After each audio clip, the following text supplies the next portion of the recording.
नमस्कार दोस्तों, 9 अप्रैल 2021 के daily the Hindu editorial discussion में आपका स्वागत है। 4 इंपॉर्टेंट आर्टिकल्स मैं आज आपके साथ डिस्कस करूंगा। पहला आर्टिकल आपके सामने है, plough to plate hand held by the Indian state.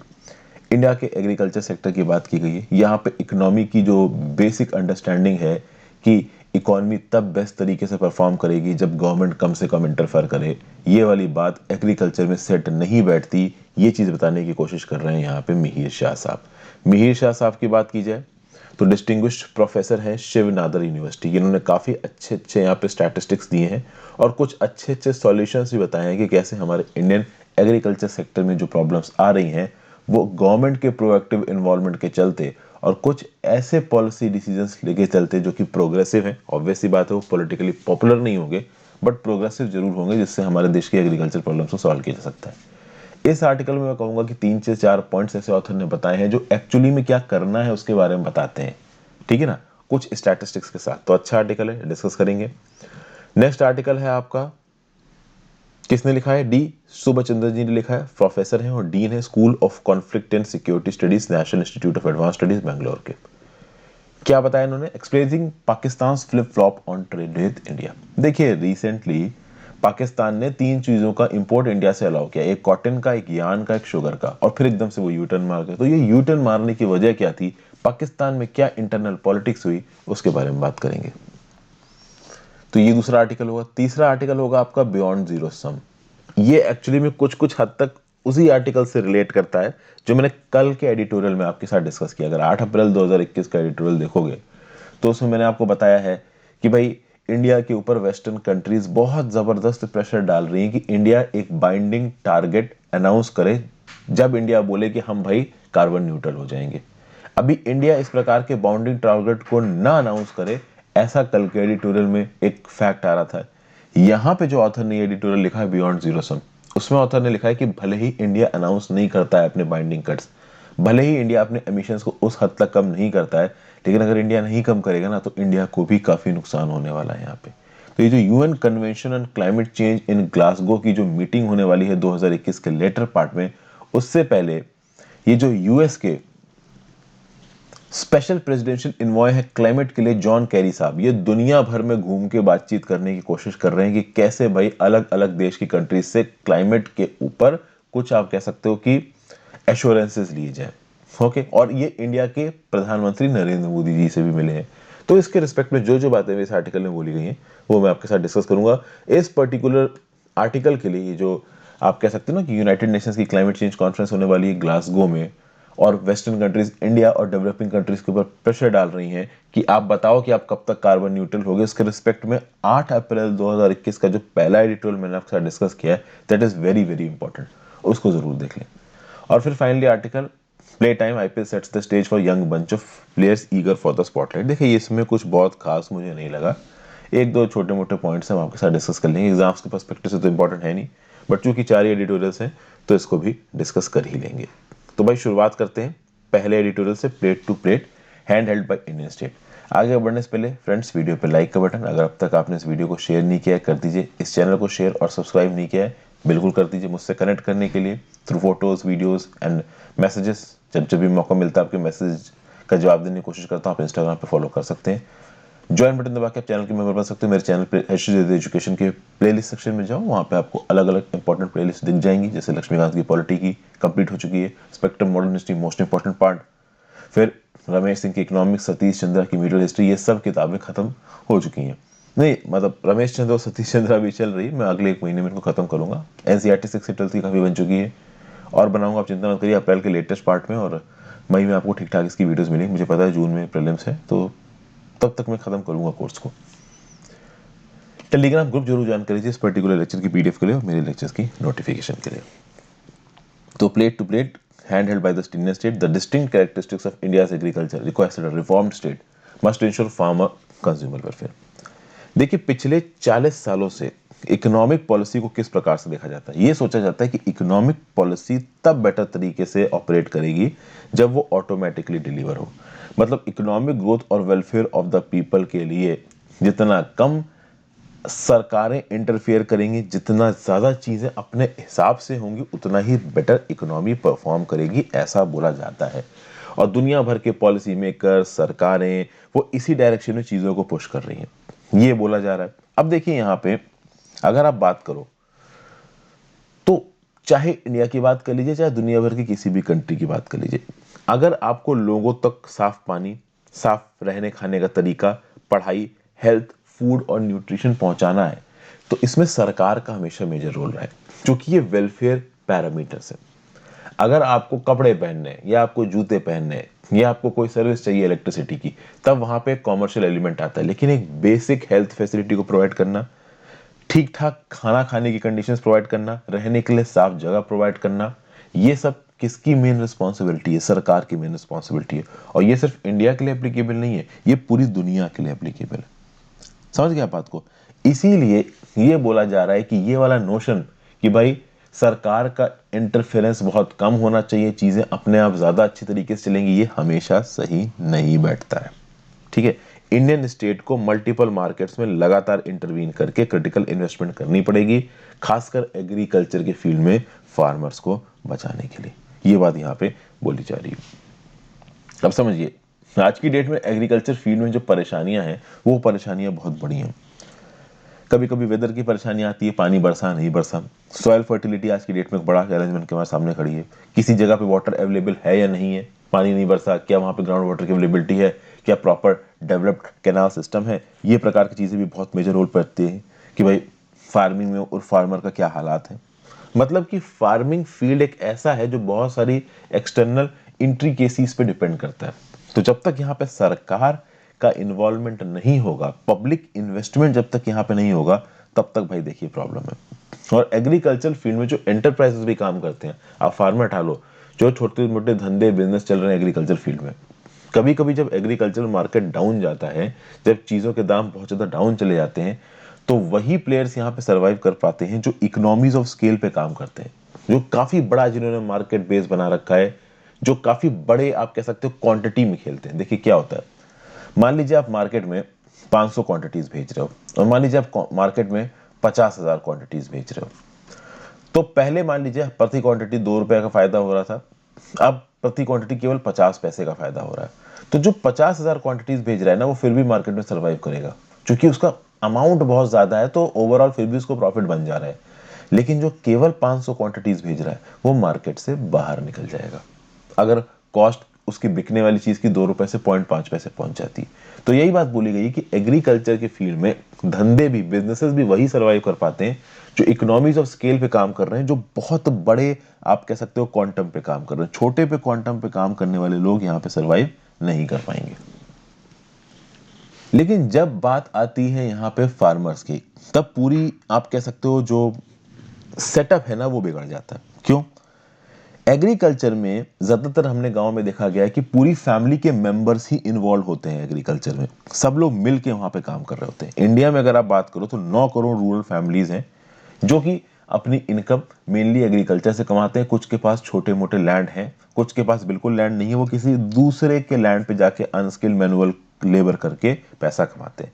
ऐसे लगभग 4 करोड़ स्मॉल और मार्जिनल फार्मर्स हैं। यहाँ पे भाई ओवरवर्क, एक्सप्लॉयटेशन, ठीक है, ये सब तो देखिए होता ही है।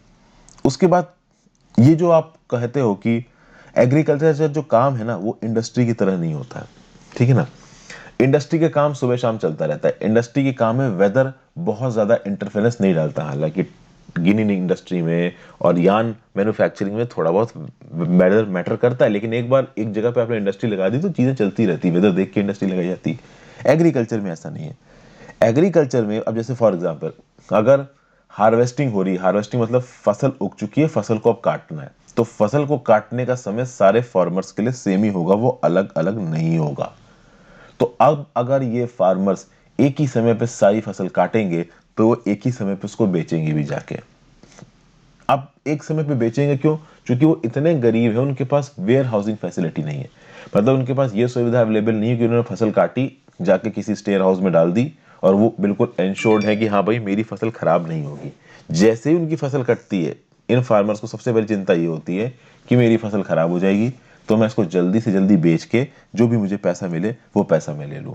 अब उसके चलते एकदम से सबने हार्वेस्टिंग साथ में की है तो बहुत सारी फसल हो जाती है। वो जब इसको बेचने के लिए जाते हैं एक ही समय पे, तो जो सप्लाई है इन ग्रेन्स की वो बहुत ज़्यादा बढ़ जाती है। उसके चलते होता ये है कि उनको दाम नहीं मिल पाते अपनी बेची हुई फसल के प्रॉपर तरीके से। एट द सेम टाइम देखिए यही दो फिनोमेना देखिए, जब एकदम से बम्पर हार्वेस्ट हुआ, बहुत सारी फसल इकट्ठी हो गई, जब जाके फार्मर्स ने मार्केट में बेची तो फार्मर्स को उसके बहुत कम पैसे मिले। जो भी ट्रेडर है वो ये बोलेगा कि भाई आपने तो सभी यहाँ पे बेच रहे हैं आके, सोचिए हार्वेस्टिंग हुई, सब लोग अपना गेहूं चावल लेके बेचने के लिए पहुंच गए, तो ट्रेडर बोलेगा कि भाई मेरे पास तो गेहूं चावल बहुत सारा आ गया है, मैं तुमको इतने ही पैसे दे सकता हूं। तो फार्मर फंस गया। फार्मर बोलेगा कि यार अब क्या करें, फार्मर को बेचना ही है, उसके पास कोई वेयर हाउसिंग फैसिलिटी तो है नहीं। दूसरा एंड क्या होता है कि मान लीजिए सूखा पड़ गया, ड्रॉट आ गया। जब ड्रॉट आ जाता है तब उस समय पे क्या होता है कि भाई कि फसल की हो जाती है कमी, खरीदने वाले हो जाते हैं लोग ज्यादा। तो जब खरीदने वाले ज्यादा हैं तो डिमांड ज्यादा है, फसल की कमी कम है तो सप्लाई कम है, तो उसके चलते चीजों के दाम जाते हैं बढ़। अब जब चीजों के दाम बढ़ जाते हैं तो जो रिच क्लास है या अपर मिडिल क्लास है वो तो कैसे ना कैसे करके झेल जाते हैं, लेकिन जो गरीब तबका है, जो लोअर मिडिल क्लास के लोग हैं, वो सबसे ज्यादा यहाँ पे अफेक्ट होते हैं। तो ये दो चीजें हमने यहाँ पे देखी, समझ गए। अब आगे देखिए यहाँ पे क्या बोला जा रहा है। बम्पर हार्वेस्ट के समय पे चीजों के दाम कम हो गए, ड्रॉट के समय पे चीजों के दाम ज्यादा हो गए। ये सब कुछ सप्लाई और डिमांड की इकोनॉमिक्स से नहीं हो रहा है। इसमें जो ट्रेडर्स इन्वॉल्व होते हैं ना, वो बहुत लफड़ेबाजी होते हैं। ये ट्रेडर्स चीजों की होर्डिंग करते हैं, मतलब कि जब चीजें बहुत ज्यादा सप्लाई में होती है तो उनको सस्ते में खरीद के स्टोर करके अपने गोडाउन में डाल देंगे, उसको पैक रखने देंगे। जब उन्हीं चीजों की मार्केट में कमी पड़ने लगेगी वो उसको महंगा करके बेचेंगे। और लोकल लेवल पे तो ये होर्डर्स काफी कुछ कर पाते हैं। मान लीजिए किसी एक बड़े से इलाके में, लगभग 200 स्क्वायर किलोमीटर के इलाके में केवल दो बड़े बड़े ट्रेडर्स हैं एग्रीकल्चर प्रोडक्ट्स के। अगर उनकी मोनोपोली है तो ये जो दो एग्रीकल्चर प्रोडक्ट्स हैं, पता है क्या कर सकते हैं, ये दो एग्रीकल्चर ट्रेडर्स सारे आइटम्स को खरीद के अपने पास रख लेंगे और बहुत ज्यादा आइटम रिलीज नहीं करेंगे, थोड़ा थोड़ा आइटम रिलीज करेंगे। तो मार्केट में एग्रीकल्चर प्रोडक्ट्स की कमी पड़ने लगेगी, कमी पड़ने लगेगी तो दाम बढ़ने लगेंगे, और जब दाम बढ़ने लगेंगे तो फिर अपना बचा हुआ स्टॉक ये ट्रेडर्स बाहर निकालेंगे, धीरे धीरे वो बेचना शुरू करेंगे और प्रॉफिट ज्यादा कमाएंगे। तो इस प्रकार की लफड़ेबाजी एग्रीकल्चर सेक्टर में बहुत ज्यादा होती है और सरकार की रिस्पॉन्सिबिलिटी बनती है इन चीजों को रोकना। इसीलिए भी यहाँ पे इसलिए बोला जा रहा है कि एग्रीकल्चर के फील्ड में आप सब कुछ मार्केट में नहीं छोड़ सकते, ये फार्मर्स बर्बाद हो जाएंगे। तो यहाँ पे ये जो मिडिल मैन है, ये जो मनी लेंडर्स हैं, जो ट्रेडर्स हैं, ये बहुत लफड़ेबाजी, होर्डिंग वाली लफड़ेबाजी हमने देखी, ये मनी लेंडर्स की तरह भी काम करते हैं। तो कुल मिला के मार्केट्स में एक डीपली एक्सप्लॉयटेटिव किस्म का जाल फैला रखा है ट्रेडर्स ने। अगर आप बात करो क्रेडिट मार्केट में भी ये मनी लेंडर्स होते हैं। ये मनी लेंडर्स जब क्रेडिट मार्केट में अपना पैसा फार्मर्स को देते हैं तो उसके ऊपर भयंकर इंटरेस्ट लेते हैं, 60 से 120% सालाना ये लोग इंटरेस्ट लेते हैं, और एक ऐसा ट्रैप बना देते हैं जिससे वो फार्मर निकल ही नहीं पाएगा। आप सोचो दोस्तों, अगर एक फार्मर से आपने 80% पे उसको पैसा उधार पे दिया, ठीक है ना, तो अगर उसने 10,000 रुपए आपसे उधार पे लिया है तो उसको सालाना 8,000 रुपए आपको चुकाना है। अभी 10,000 का इनपुट लगा के वो 18 या 20,000 का क्रॉप बना पाएगा, इसके चांसेस ऑलरेडी बहुत कम है। तो क्या वो पूरा का पूरा इंटरेस्ट कमाई हुई चीज क्या उसको ही दे देगा, आपके मनी लेंडर को? मतलब कि यहाँ पे एक ऐसा डेब्ट ट्रैप आता है जहां पे वो फार्मर फंस जाता है, फिर वो बाहर निकल ही नहीं पाता है। और अगर आप देखो तो ये जो ट्रेडर्स है ना, इन ट्रेडर्स ने हर जगह पे अपने पंजे कस रखे हैं, चाहे इनपुट हो, चाहे आउटपुट हो, चाहे लेबर हो, चाहे लैंड लीज हो। क्या कहने का मतलब है कि ये जो ट्रेडर्स हैं ये इनपुट में भी इन्वॉल्व है, यानी कि जब एक पर्टिकुलर पर्सन को अपनी क्रॉप को उगाने के लिए सीड्स वगैरह की जरूरत होती है, कोई एग्रीकल्चर इंप्लीमेंट खरीदना है, तो उसके लिए जो पैसा चाहिए वो भी इस मनी लेंडर से मांगेगा आके। तो मतलब इनपुट सप्लायर भी यहाँ पे मनी लेंडर बन जाता है। आउटपुट में क्या हो जाएगा, क्रॉप बायर। तो मान लो अगर उसने आपको अपने फसल उगाने के लिए पैसा उधार पे दिया है कि जाओ भाई सीड वगैरह खरीद लो, एग्रीकल्चर इंप्लीमेंट खरीद लो, तो उस केस में वो आपसे एक एश्योरेंस लेगा कि जब तुम्हारी क्रॉप उग जाएगी ना, तब तुम इतने रुपए प्रति केजी पे चावल मेरे को भेज देना, ये जो भी क्रॉप उगा रहे हो। तो यहाँ पे क्रॉप का बायर भी वही मनी लेंडर बन जाएगा। फिर लेबर, ठीक है ना, मान लो कल की डेट में आपके पास कोई भी एग्रीकल्चर लैंड नहीं है, आपको काम की जरूरत है, तो उसके जो एग्रीकल्चर लैंड है उस पर आपको काम मिल जाएगा। तो उसने अगर आपको पैसा उधार पे दे रखा है तो बोलेगा कि ठीक है भाई, तुम मेरा पैसा नहीं लौटा पाओगे तो इतने साल तक तुम यहाँ पे फ्री पे काम करो, ठीक है।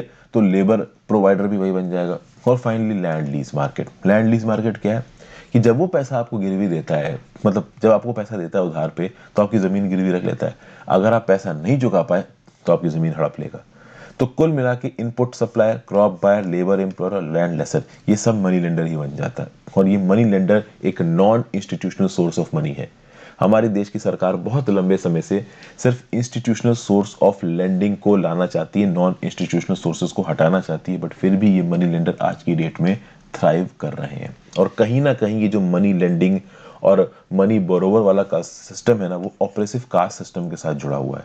जो मनी लेंडर होते हैं, पैसा देने वाले लोग होते हैं, वो ज़्यादातर अपर कास्ट के होते हैं, और जो पैसा लेने वाले लोग होते हैं वो लोअर कास्ट के होते हैं। तो इस पर्टिकुलर सिस्टम के चलते जो कास्ट सिस्टम है वो भी कहीं ना कहीं इंटेंशनली या इन इंटेंशनली गाँव में प्रमोट किया जाता है। इसीलिए यहाँ पे ऑथर बोल रहा है कि स्टेट इंटरवेंशन इन मल्टीपल एग्रीकल्चरल मार्केट्स, ये आज की डेट में नेसेसिटी बन गई है, जरूरत बन गई है। It is not important, important तो ये बहुत पहले से है, ये नेसेसिटी है आज की डेट में। अभी इन सब चीज़ों को ध्यान में रखते हुए ऐसा नहीं है कि सरकार ने हिस्ट्री में कुछ किया ही नहीं, कुछ बातें सरकार ने करी हैं, जैसे कि फूड कॉर्पोरेशन ऑफ इंडिया और एग्रीकल्चर प्राइसेस कमीशन, जिसको आप CACP भी बोलते हो, commission for agriculture cost and prices भी बोलते हो, उसको 1985 में सेटअप किया गया। और आइडिया क्या था यहाँ पे? आइडिया ये था कि ग्रीन रेवोल्यूशन के साथ साथ फार्म आउटपुट बढ़ेगा, और जैसे जैसे फार्म आउटपुट बढ़ेगा, जैसे जैसे फसल की पैदावार बढ़ेगी, फार्मर्स को एश्योर किया जाएगा कि जो भी उनका सरप्लस प्रोड्यूस है वो गवर्नमेंट ठीक ठाक दाम पे खरीदे। मतलब इसी commission for agriculture cost and prices और फूड कॉर्पोरेशन ऑफ इंडिया को बनाने के साथ साथ फार्मर्स को एश्योर किया गया कि ग्रीन रेवोल्यूशन के अंदर आप ज्यादा क्रॉप पैदा कर रहे हो तो आपकी क्रॉप को हम ठीक ठाक दाम पे खरीदें, ये बात हम आपको एंश्योर करेंगे। और इससे शुरुआत हुई किसकी? पब्लिक डिस्ट्रीब्यूशन सिस्टम की।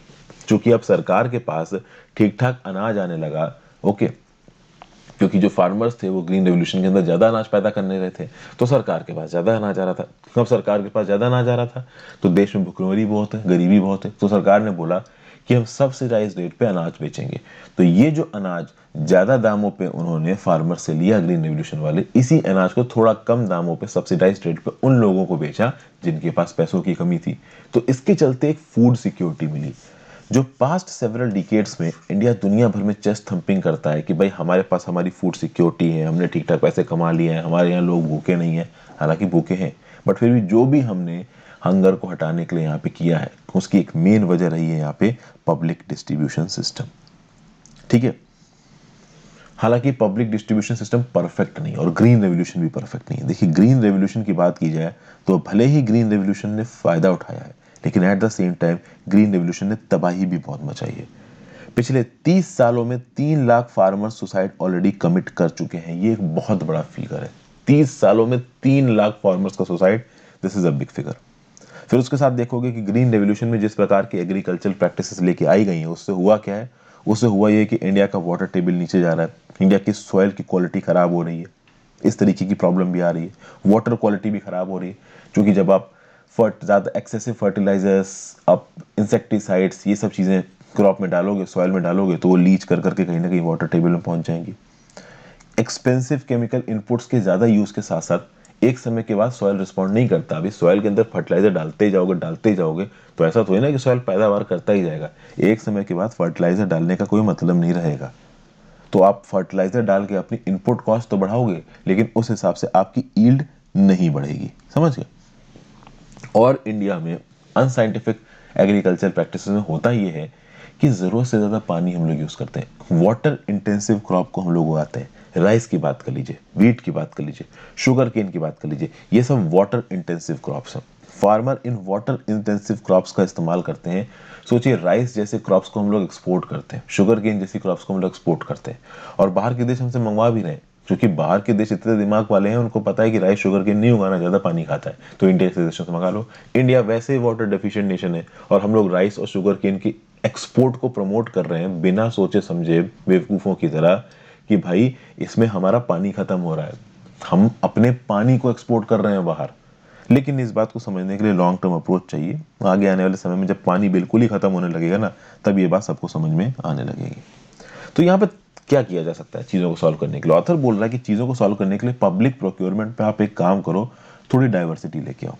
मतलब कि अभी के लिए जो पब्लिक प्रोक्योरमेंट आपने मेनली राइस और गेहूं पे रख रखा है, राइस और वीट पे रख रखा है, इसको आप और डाइवर्सिफाई करो। इसको पल्सेस, ऑयल सीड्स, अलग अलग प्रकार के मिलेट्स इन तक लेके जाओ। तो इससे होगा ये कि अनसाइंटिफिक एग्रीकल्चर प्रैक्टिसेस खत्म हो जाएंगी। मतलब कि आज की डेट में फार्मर्स जो कि केवल राइस और वीट उगाना पसंद करते हैं, वो भी इसलिए क्योंकि उनको पता है कि राइस और वीट एमएसपी में बिक जाएगा। अगर इन फार्मर्स को ये पता चल जाए कि मिलेट्स, पल्सेस, ऑयल सीड्स ये सब उगाएंगे तो ये भी एमएसपी में बिक जाएगा, तो वो लोग ये भी उगाने लगेंगे। ये बेस्ट तरीका है।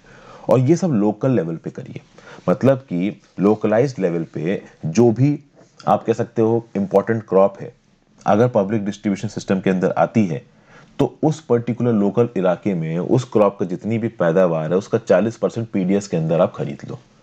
और ये बात कहीं ना कहीं पीएम आशा जो स्कीम है, प्रधानमंत्री अन्नदाता आय संरक्षण अभियान, इसमें भी बताई गई है। तो इससे होगा ये कि लोकल लेवल पे अलग अलग डाइवर्सिफाइड क्रॉप्स को खरीदा जाएगा गवर्नमेंट की पीडीएस सिस्टम में। अब ऑब्वियस ही बात है, यहाँ पे आपको एक बात समझनी पड़ेगी, आपका टारगेट सिर्फ क्रॉप को खरीदना नहीं है, उसको इस्तेमाल करना भी। खरीद के रख लो और वो वेयर हाउसेज में सड़ जाए एफसीआई की, उसका कोई मतलब नहीं है। तो जो लोकली क्रॉप्स आपने प्रोक्योर किए हैं फार्मर से, उन्हीं क्रॉप्स को आप आंगनवाड़ी में, आप mid day meal school programme में, आप पब्लिक डिस्ट्रीब्यूशन सिस्टम में बांटना भी शुरू कर दो। तो इससे होगा ये कि पहली बात तो लोगों का जो फूड बास्केट है वो डाइवर्सिफाई होगा। लोग अलग अलग प्रकार के अनाज खाना शुरू करेंगे और उसके लिए प्रॉपर प्लानिंग चाहिए, क्योंकि इस प्रकार की schemes overall holistically macro level पे इंप्लीमेंट नहीं की जा सकती कि ऊपर की सरकार ने बोला और पूरे देश में इंप्लीमेंट हो गई। इसको लोकली उस पर्टिकुलर रीजन के बारे में जानकर ही इंप्लीमेंट किया जा सकता। तो एक स्टेट के अंदर भी अलग अलग रीजन्स में फूडिंग हैबिट्स अलग अलग हो सकती हैं।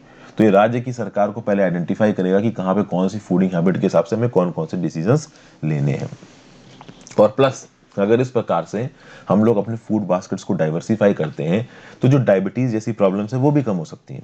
चावल से डायबिटीज होने के चांसेस ज्यादा हैं, लेकिन आप बाकी मिलेट्स जैसी चीजें खा रहे हो तो डाइटरी फाइबर बढ़ रहा है, विटामिन बढ़ रहे हैं, मिनरल्स, प्रोटीन्स, एंटीऑक्सीडेंट्स बढ़ रहे हैं, जिससे आपके डायबिटीज और दूसरी बीमारी होने के चांसेस थोड़े कम हो जाते हैं।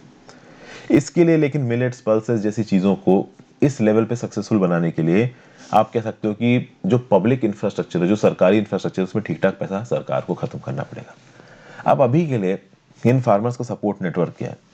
इंडिया में 2477 मंडीज हैं और सब मंडीज हैं 4843 मंडीज। अभी उसके चलते आप देखो जितना भी फार्मर्स प्रोड्यूस करते हैं उसका केवल 17% मंडियों में बिकता है। ये काम गड़बड़ बताया गया।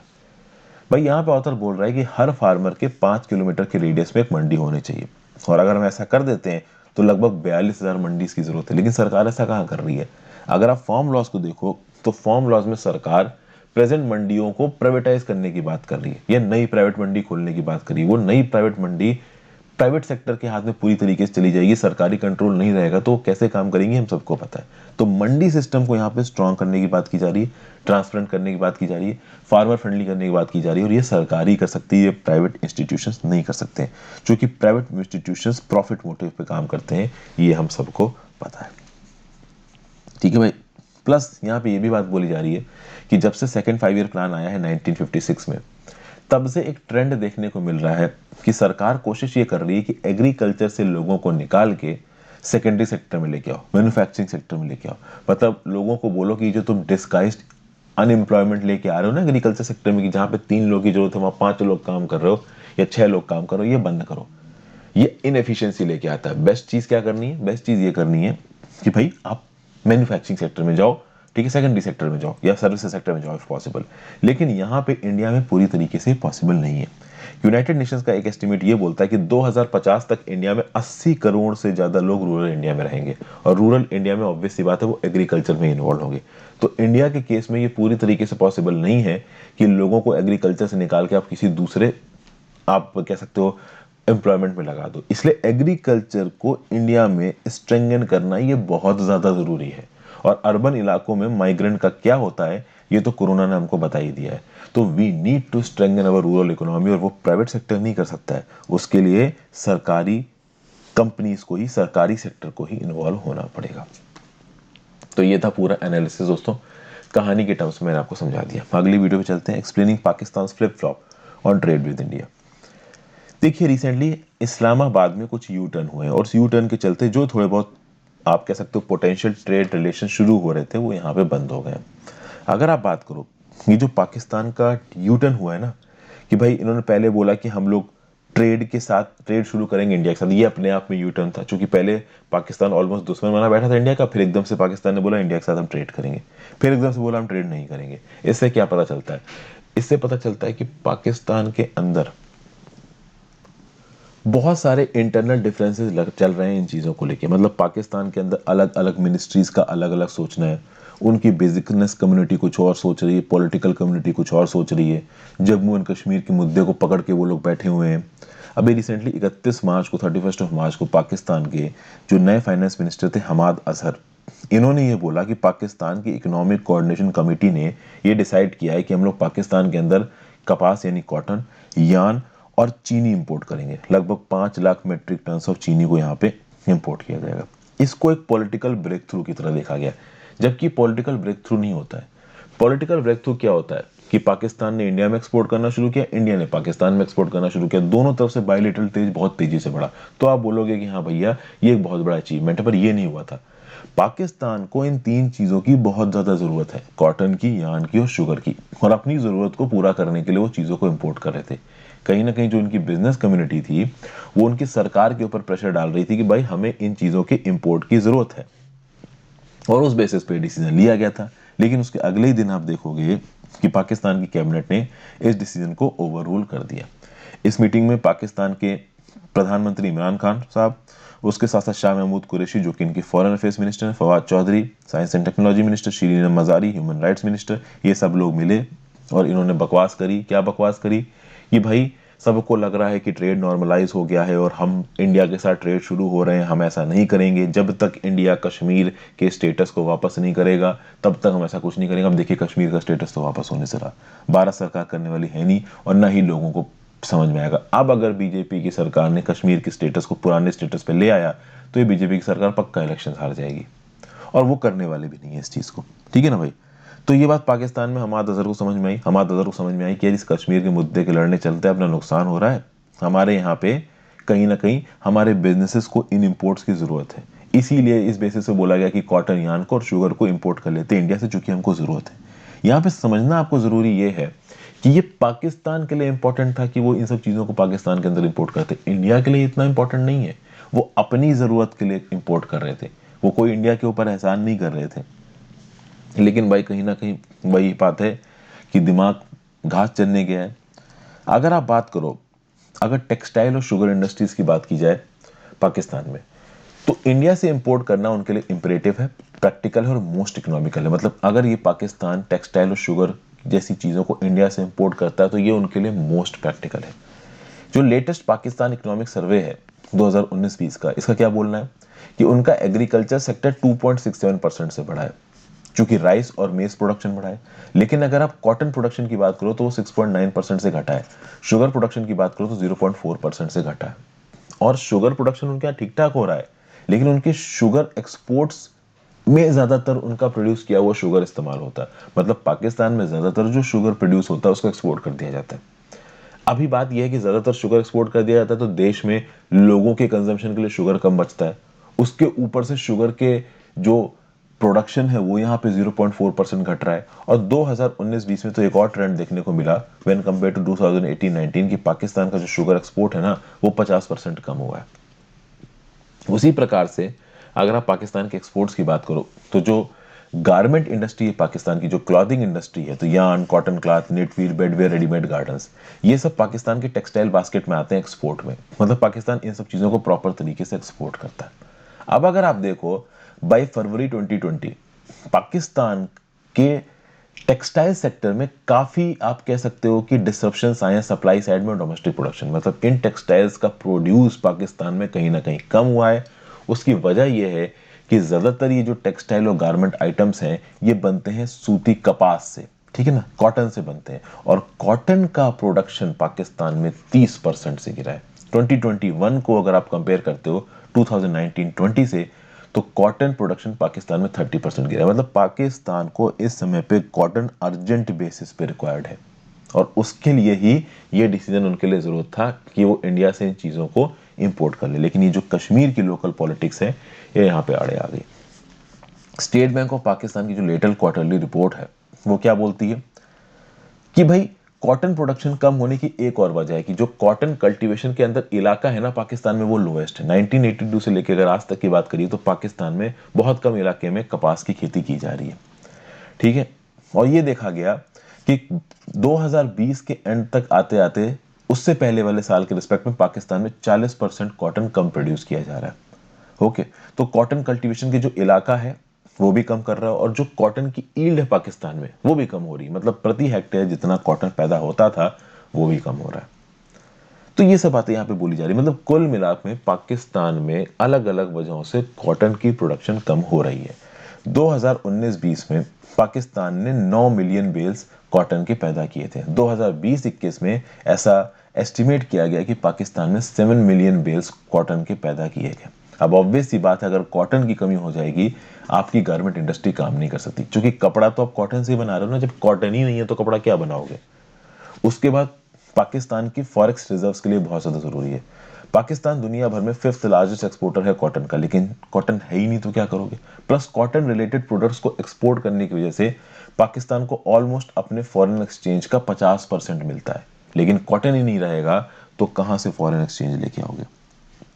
और इसी लाइंस पे आप शुगर क्राइसिस भी समझ सकते हो पाकिस्तान की शुगर इंडस्ट्री भी इस समय पे क्राइसिस में। उसका रीजन ये है कि पाकिस्तान में, जैसा कि मैंने पहले बताया, ज्यादातर शुगर को कर दिया जाता है एक्सपोर्ट। लोकल कंजम्पशन के लिए बाद में चीजों को देखा जाता है। तो पहले जितनी शुगर की पैदावार होती थी पहले एक्सपोर्ट किया जाता था, बाकी लोकल कंजम्पशन के लिए रखा जाता था।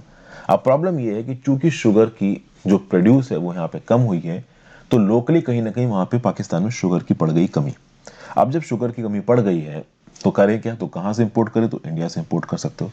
ये जो शुगर क्राइसिस चल रही है पाकिस्तान के अंदर, ये उनकी खुद की बनाई हुई प्राइसेस है। एक तो शुगर इंडस्ट्री को ठीक ठाक सब्सिडी देती है सरकार, उसके बाद ये जो शुगर चीनी मिल वाले होते हैं ये होर्डिंग करते हैं, ज्यादातर शुगर को देश से बाहर एक्सपोर्ट कर देते हैं। लोगों तक शुगर पहुंचती नहीं है तो शुगर के दाम भी बढ़ जाते हैं और शुगर की अवेलेबिलिटी भी कम हो जाती है। 2020 फरवरी में इमरान खान ने एक कमिटी बनाई पाकिस्तान में, ये पता करने के लिए जो पाकिस्तान की जो शुगर क्राइसिस आई थी 2019-20 में, जब मार्केट में शुगर की कमी पड़ गई थी, ये क्यों आई थी।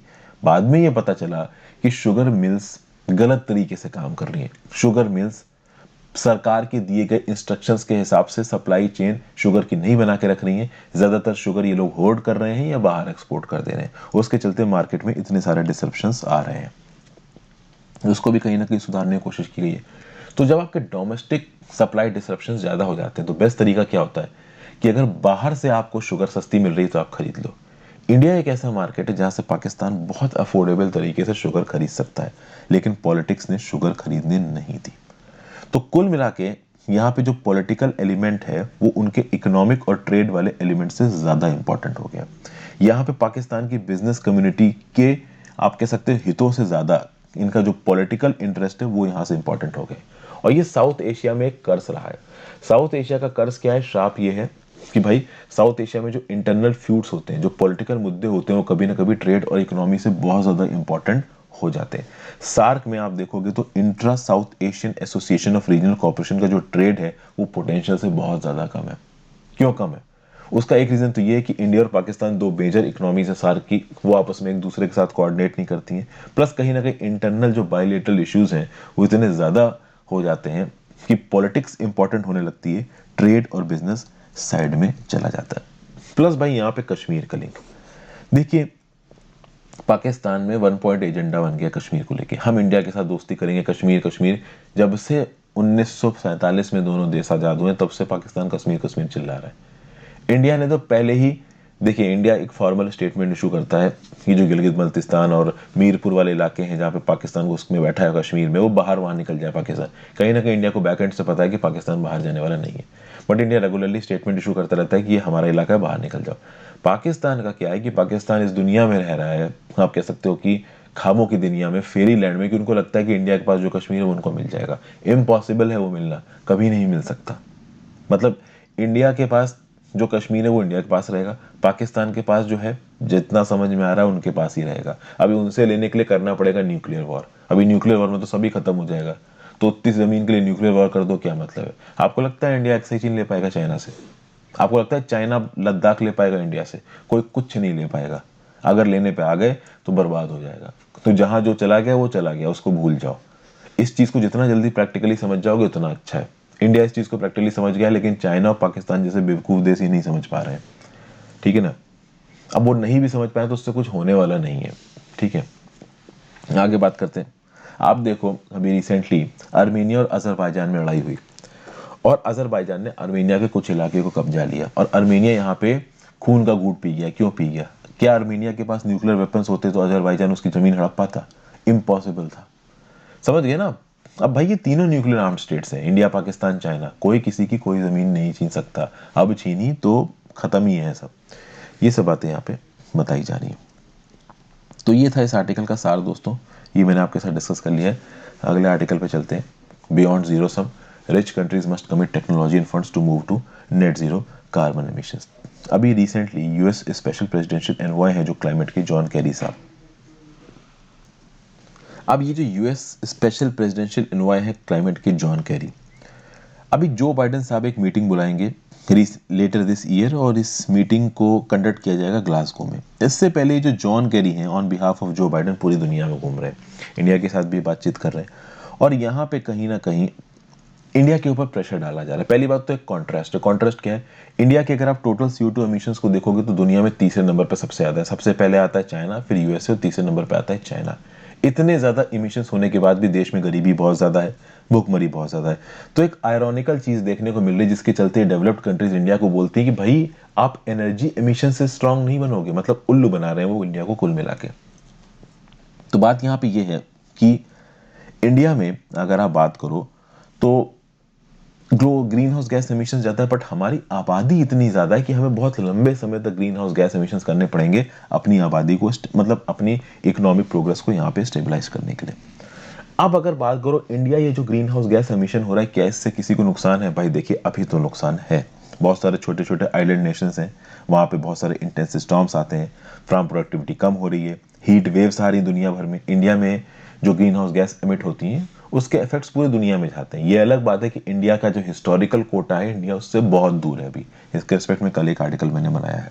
तो इसीलिए यहाँ पे इंडिया के ऊपर प्रेशर डाला जा रहा है कि आप नेट जीरो एमिशंस की तरफ अपने आप को कुछ ना कुछ एश्योरेंस दो कि भाई हम इतने साल तक नेट जीरो एमिशंस अपने यहाँ पे कर देंगे।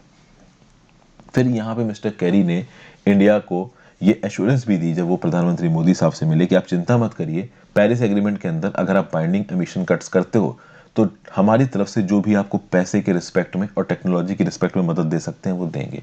लेकिन कोई कॉन्क्रीट प्रोमिसेस नहीं किए गए कि कौन सी टेक्नोलॉजी देंगे या कौन सा पैसा देंगे। उसके चलते यहाँ पे अगर आप देखो तो इंडिया के ऊपर एक डिलेमा सा आ गया है कि इंडिया अपनी तरफ से कोई एश्योरेंस दे या नहीं दे। अगर आप यूएस, यूके, यूरोप जैसी कंट्रीज की बात कर लो तो दुनिया भर के कार्बन बजट का एक बहुत बड़ा हिस्सा ये कंट्रीज ऑलमोस्ट हथिया चुकी, तभी तो आज की डेट में इतनी डेवलप्ड होकर बैठी हैं। और उसके बाद इंडिया जैसी कंट्रीज को ये लोग ज्ञान बांटते हैं कि आप ऐसा करो, आप ऐसा करो। अब इंडिया के पास दो ऑप्शन है, या तो इंडिया एक नेट जीरो डेडलाइन का फिगर दे या ना दे, मतलब इंडिया या तो 2050 तक बोले कि हम कार्बन न्यूट्रल होंगे या ना बोले। अब यहाँ पे एक डिलेमा आ गया इंडिया के सामने। इंडिया क्या कर सकता है? एक तो चांस ये है कि इंडिया यहाँ पे कोई भी डेडलाइन ना दे। जो कल का एडिटोरियल डिस्कशन था वहां पे यही व्यू पॉइंट दिया गया कि इंडिया को अपनी तरफ से कोई भी डेडलाइन नहीं देनी चाहिए। मतलब हम अपने ग्रीन हाउस गैस एमिशंस को क्यों कम करें जब हमारी प्रोग्रेस इसके साथ जुड़ी हुई है, जब हमारे देश के लोग भुखमरी में जी रहे हैं, तो हमें तो भाई अपने एमिशंस करने चाहिए और अपनी इंडस्ट्रियल प्रोग्रेस पे ध्यान देना चाहिए। लेकिन at the same time India अगर कार्बन न्यूट्रल डिसीजंस नहीं लेता है तो इंडिया पे उसका क्या नुकसान है? देखिए, नुकसान बहुत सारे हैं। आप देखो तो हमारे देश में रिसेंटली ही कोल प्लांट्स की डेडलाइन को बढ़ाया गया है। कोल प्लांट्स को कुछ पॉल्यूशन गाइडलाइंस को फॉलो करना पड़ता है। जब कोल प्लांट्स ने इन गाइडलाइंस को फॉलो नहीं किया, सरकार ने गाइडलाइंस की जो टारगेट डेट थी वो आगे बढ़ा दी। आप देखो हमारे यहाँ पे इन्वायरमेंटल जो इम्पैक्ट है प्रोजेक्ट्स के वो बहुत ज़्यादा है। तो उसके चलते अगर हम लोग एनवायरनमेंट पे सीरियसली कुछ नहीं करते हैं तो भाई इसका इम्पैक्ट हमारे ह्यूमन रिसोर्स पे पड़ सकता है। आपको पता है ऑलरेडी इंडिया में जो एयर पॉल्यूशन की वजह से मृत्यु होती है वो कोविड-19 और बाकी बीमारियों से बहुत ज़्यादा है। तो इसी के लिए यहाँ पे बोला जा रहा है कि इंडिया को सीधे सीधे भी यहाँ पे दुनिया भर के सपोर्ट को रिजेक्ट नहीं करना चाहिए। इंडिया को कुछ ऐसा मिडिल ग्राउंड ढूंढना चाहिए जहाँ पे वो आने वाले समय में United Nations convention on climate change में कोई एक ऐसा डोमेस्टिक क्लाइमेट एक्शन प्लान दे पाए जहाँ पे ग्रीन डेवलपमेंट की बात की हो, जहाँ पे रिच कंट्रीज से ये बोला गया हो कि भाई आप हमको थोड़ा पैसा दीजिए, आप हमको थोड़ा टेक्नोलॉजी दीजिए, ताकि हम यूएन फ्रेमवर्क कन्वेंशन और क्लाइमेट चेंज के अंदर डिफरेंशिएट रिस्पॉन्सिबिलिटी के हिसाब से भी काम कर पाएं, कहीं ना कहीं हम अपने बाइंडिंग कट्स भी करें, और अगर हम करते हैं तो उसके लिए हमको कुछ पैसा भी मिले। फिर इंडिया की पॉलिसी में ये इंक्लूड किया जा सकता है कि जो लग्जरी एमिशंस होते हैं, मतलब जो लोग कार खरीदते हैं, जो लोग एयर कंडीशनर्स को इस्तेमाल करते हैं, बड़ी प्रॉपर्टीज को इस्तेमाल करते हैं, जो ज़्यादा फ्लाइटों में घूमते हैं, उनके ऊपर आप एक प्रकार का कार्बन टैक्स लगाओ, ताकि ये अमीर लोग जो इतना पैसा अफोर्ड कर सकते हैं इन चीज़ों में ख़त्म करना, उनकी जेब से पैसा ज़्यादा निकले इस क्लाइमेट आप कह सकते हो डीलिंग को हैंडल करने के लिए। तो इस प्रकार की चीज़ें इंडिया को यहाँ पे करने के लिए बोली गई हैं। मतलब कि एक बैलेंस बैठाने की कोशिश की गई। बैलेंस बैठाना कैसे कि दुनिया भर की डेवलप्ड कंट्रीज इंडिया से बोल रही हैं कि कार्बन न्यूट्रल होने के आप टारगेट्स दो। इंडिया टारगेट भले ही ना दे, लेकिन इंडिया कुछ ऐसे स्टेप्स सामने फॉरवर्ड रखे जिससे ये पता चले कि India is serious towards tackling this global climate crisis.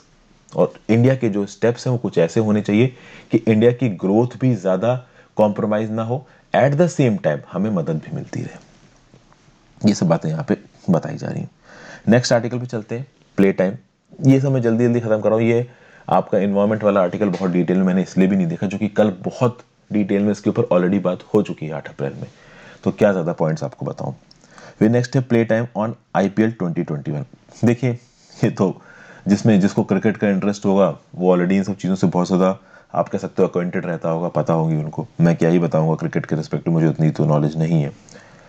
IPL की बात की जाए तो 2008 से जब से IPL लॉन्च हुआ है भाई, कहीं ना कहीं पल्सेटिंग थ्रिल्स, एकदम से 8 बॉलों में 20 रन बनाने हैं तो भाई मज़ेदार हो गया मैच।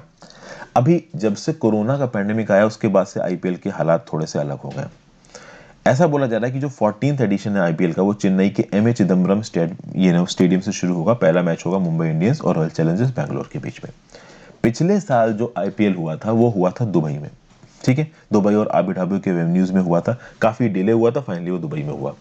वो खत्म हुआ है भाई 10 नवंबर को। अभी 10 नवंबर से हार्डली 5-5.5 महीने ही बीते हैं और फिर से नया 14वां IPL शुरू हो रहा है। IPL जैसे इवेंट्स को टाइम पे शुरू करना इसलिए जरूरी हो जाता है क्योंकि यहाँ पे बहुत पैसा इन्वॉल्व होता है, एडवर्टाइजिंग रेवेन्यू, ठीक है, बहुत सारे ब्रांड्स की मार्केटिंग प्रमोशन, इसकी डील्स सालों पहले साइल की जाती हैं, तो कहीं ना कहीं इस प्रकार के इवेंट्स बहुत ज़्यादा इंपॉर्टेंट हो जाते हैं। 30 मई तक ये इवेंट चला जाएगा, 60 मैचेस इसमें कंडक्ट कराए जाएंगे। अब यहाँ पे बड़ी प्रॉब्लम्स बताई जा रही हैं। लॉजिस्टिक्स की प्रॉब्लम है, बायो बबल है, मतलब कि अगर आप किसी स्टेट में जाते हो तो वहाँ के स्टेट के रेगुलेशन से कोरोना टेस्ट होना चाहिए। पूरी इतनी बड़ी टीम को लेके एक जगह से दूसरी जगह लेके जाना, हर जगह जाओ कोरोना टेस्ट होगा, उनकी क्वारंटीन रिक्वायरमेंट्स, बहुत सी प्रॉब्लम है। तो कहीं ना कहीं वेन्यूज को कम करने की कोशिश की गई है। तो हैदराबाद, मोहाली और जयपुर जैसी सिटीज़ में एक भी मैच नहीं हो रहे हैं, अभी एक भी मैच नहीं हो रहे। तो इनकी जो लोकल टीम्स है, जैसे हैदराबाद की सनराइजर्स हैदराबाद है, मोहाली की पंजाब किंग्स है, जयपुर की राजस्थान रॉयल्स है, तो इनकी टीम के लोगों को अगर लोकल ग्राउंड्स नहीं मिल रहे हैं तो इनके मैचेस कुछ ऐसी जगहों पे होना चाहिए जो न्यूट्रल ग्राउंड्स हो, जहां पे ये ऐसी टीमों के साथ लड़ें जो टीम अपने होम सिटी में ना खेल रही हो, ताकि ये टीम डिसएडवांटेज में ना चले जाए, क्योंकि होम क्राउड के बीच में खेलने का अपना खुद का एक एडवांटेज होता है। फिर जो फाइनल रखा गया वो अहमदाबाद में रखा गया, तो कुछ इस प्रकार की चीज़ें बता रखी हैं। जो प्लेयर्स हैं वो कुछ प्रैक्टिस कर लेंगे, चूंकि अक्टूबर नवंबर के समय पे T20 वर्ल्ड कप आने वाला है। तो ये सब बातें यहाँ पे बताई जा रही हैं। प्लस ये भी कहा जा रहा है कि जो IPL जैसी चीज़ें होती हैं इससे बड़े बड़े प्लेयर्स निकलते हैं। फॉर एग्जाम्पल टी नटराजन और सूर्य कुमार यादव जो कि इंडियन टीम में खेले, वो कहाँ से निकले? IPL से निकले। फिर कुछ रिटायर्ड प्लेयर्स जैसे कि MS धोनी और AB डिविलियर्स जो कि इंटरनेशनल क्रिकेट से रिटायर हो चुके हैं, लेकिन वो IPL में खेलते हुए नजर आएंगे। तो ऑब्वियस सी बात है, IPL का मजा अलग है, IPL का इंथुजियाज्म अलग है, लेकिन चूंकि वायरस फैल रहा है उसके साथ साथ IPL को होना थोड़ा अजीब जरूर लग रहा है, लेकिन कहीं ना कहीं कराना पड़ेगा, क्योंकि बहुत ज़्यादा इंटरटेनमेंट, बहुत सारे ब्रांड्स और बहुत सारा पैसा यहाँ पे स्टेक पे लगा हुआ है, और IPL के चलते कहीं ना कहीं इकोनॉमिक एक्टिविटी को भी पुश मिलता है। ये भी बात बिल्कुल सही है। तो ये थी न्यूज़, काम भर की थोड़ी बहुत चीज़ें मैंने बता दी। So thank you for watching friends. आज का एडिटोरियल डिस्कशन यही खत्म करते हैं। जल्दी ही मैं आपके साथ करंट अफेयर्स में भी मिलूंगा। Have a great day, good bye.